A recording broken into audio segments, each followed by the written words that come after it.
ಮಳೆ ನಿಂತರೂ ಮಳೆ ಹನಿ ನಿಂತಿಲ್ಲ ಅನ್ನೋ ಹಾಗೆ ಐಪಿಎಲ್ ಮುಗಿದ್ರೂ ಐಪಿಎಲ್ ಸುದ್ದಿಗಳು ನಿಲ್ತಾ ಇಲ್ಲ. ಇಷ್ಟು ದಿನ ಕಾಲ್ ತುಳಿತಕ್ಕೆ ಕಾರಣವಾಗಿದ್ದ ಆರ್ಸಿಬಿ ಐಪಿಎಲ್ನಿಂದ ಬ್ಯಾನ್ ಆಗುತ್ತೆ ಅನ್ನೋ ಸುದ್ದಿ ಹರಡಿತ್ತು. ಈಗ ಸನ್ರೈಸರ್ಸ್ ಹೈದರಾಬಾದ್ಗೂ ಈ ಸಂಕಷ್ಟ ಎದುರಾಗಿದೆ. ಐಪಿಎಲ್ನಿಂದ ಔಟ್ ಆಗುವ ಎಲ್ಲ ಲಕ್ಷಣ ಎದ್ದು ಕಾಣ್ತಾ ಇದೆ. ಅಯ್ಯೋ, ಈ ಸಲ ಐಪಿಎಲ್ನಲ್ಲಿ ಕಳಪೆ ಪ್ರದರ್ಶನ ತೋರಿಸಿದ್ದ SRHಗೆ ಏನಾಯಿತು, ಐಪಿಎಲ್ನಿಂದ ಯಾಕೆ ಬ್ಯಾನ್ ಆಗುತ್ತೆ ಅಂತ ನಿಮಗೆ ಪ್ರಶ್ನೆ ಮೂಡುತ್ತೆ.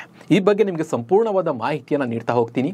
ನಾನು ನಿಮ್ಮ ಶಿವರಾಜ್ ಬಾಣಂಕಿ. ನೀವು ಸುದ್ದಿಯಾನದ ಸಬ್ಸ್ಕ್ರೈಬರ್ ಆಗೋದನ್ನು ಮರಿಬೇಡಿ. ಹಾಗೆ ಈ ವಿಡಿಯೋವನ್ನು ಕೊನೆ ತನಕ ನೋಡಿ.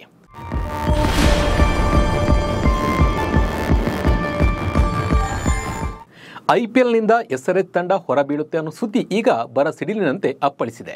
ಇದಕ್ಕೆ ಕಾರಣವಾಗಿದ್ದು ಕಾವ್ಯ ಮಾರನ್ ಕುಟುಂಬದಲ್ಲಿ ಆಗಿರುವ ಒಡಕು. ಹೌದು, ಸನ್ ನೆಟ್ವರ್ಕ್ ದಕ್ಷಿಣ ಭಾರತದ ಪ್ರಮುಖ ಮಾಧ್ಯಮ ಸಂಸ್ಥೆ.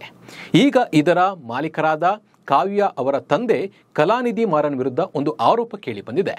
ಕಲಾನಿಧಿ ಅವರ ವಿರುದ್ಧ ಅವರ ಸಹೋದರ ದಯಾನಿಧಿ ಮಾರನ್ ಅವರು ಹಣದ ಅಕ್ರಮ ವರ್ಗಾವಣೆ ಆರೋಪವನ್ನು ಮಾಡಿದ್ದಾರೆ.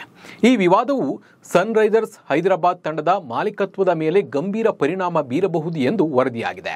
ಅಲ್ಲದೆ SRH ತಂಡ ನಿಷೇಧಕ್ಕೊಳಗಾಗುವ ಸಾಧ್ಯತೆ ಇದೆ ಅಂತ ಹೇಳಲಾಗ್ತಾ ಇದೆ. ಮೂಲಗಳ ಪ್ರಕಾರ ವಿವಾದದ ಕೇಂದ್ರ ಬಿಂದು ಸನ್ ನೆಟ್ವರ್ಕ್ನ ಷೇರು ಹಂಚಿಕೆ. 2003ಕ್ಕಿಂತ ಮೊದಲು ಕಲಾನಿಧಿ ಮಾರನ್ ಮತ್ತು ಕರುಣಾನಿಧಿ ಕುಟುಂಬವು ಸನ್ ನೆಟ್ವರ್ಕ್ನಲ್ಲಿ ಸಮಾನ ಪಾಲನ್ನು ಹೊಂದಿತ್ತು. ಆದರೆ 2003ರ ನಂತರ ಷೇರು ಹಂಚಿಕೆಯಲ್ಲಿ ಬದಲಾವಣೆ ಆಯಿತು.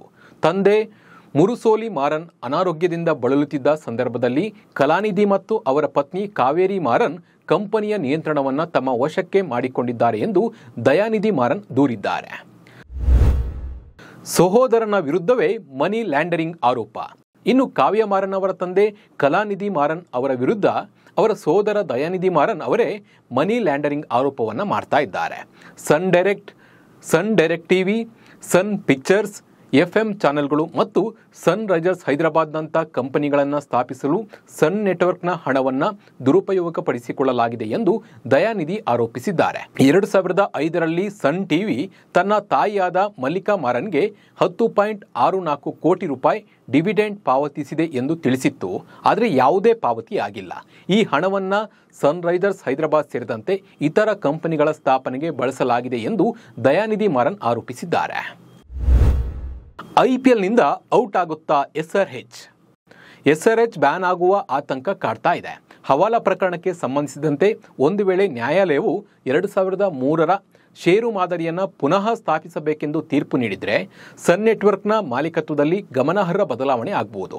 ಇದರ ಎಫೆಕ್ಟ್ SRH ಮೇಲೆ ಬೀಳಬಹುದು. BCCI ಮಧ್ಯಪ್ರವೇಶಿಸಿ ತಂಡವನ್ನು ಮಾರಾಟ ಮಾಡುವಂತೆ ಒತ್ತಾಯ ಮಾಡಬಹುದು ಅಥವಾ ತಂಡವನ್ನೇ ನಿಷೇಧ ಮಾಡಬಹುದು. ಕಾವ್ಯ ಮಾರನ್ 33 ವರ್ಷದ ಯುವ ಉದ್ಯಮಿಯಾಗಿದ್ದು 2018ರಿಂದ ಸನ್ರೈಸರ್ಸ್ ಹೈದರಾಬಾದ್ನ CEO ಆಗಿ ಕಾರ್ಯನಿರ್ವಹಿಸ್ತಾ ಇದ್ದಾರೆ. ಅವರ ತಂದೆ ಕಲಾನಿಧಿ ಮಾರನ್ ಸ್ಥಾಪಿಸಿದ ಸನ್ ಗ್ರೂಪ್ನಲ್ಲಿ ಸಕ್ರಿಯ ಪಾತ್ರ ವಹಿಸುವ ಕಾವ್ಯ IPL ಹರಾಜುಗಳಿಂದ ಹಿಡಿದು ಪಂದ್ಯದ ದಿನದ ನಿರ್ಧಾರದವರೆಗೆ ತಂಡದ ಕಾರ್ಯಾಚರಣೆಯಲ್ಲಿ ತೊಡಗಿಸಿಕೊಂಡಿದ್ದಾರೆ.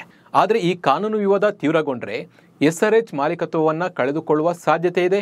ಇದು ಕಾವ್ಯ ಅವರ ವೃತ್ತಿ ಜೀವನಕ್ಕೆ ದೊಡ್ಡ ಹೊಡೆತ ನೀಡಬಹುದು ಅಂತ ಹೇಳಲಾಗ್ತಾ ಇದೆ. ಹೀಗಾಗಿ ಕೋರ್ಟ್ ತೀರ್ಪಿನ ಬಗ್ಗೆ ಈಗ ಎಲ್ಲರ ಚಿತ್ತ ನೆಟ್ಟಿದೆ. ಈ ಬಗ್ಗೆ ನಿಮ್ಮ ಅನಿಸಿಕೆ ಏನು, ಅಭಿಪ್ರಾಯವೇನು, ಅದನ್ನು ಕಮೆಂಟ್ ಮೂಲಕ ತಿಳಿಸಿ. ನಮಸ್ಕಾರ.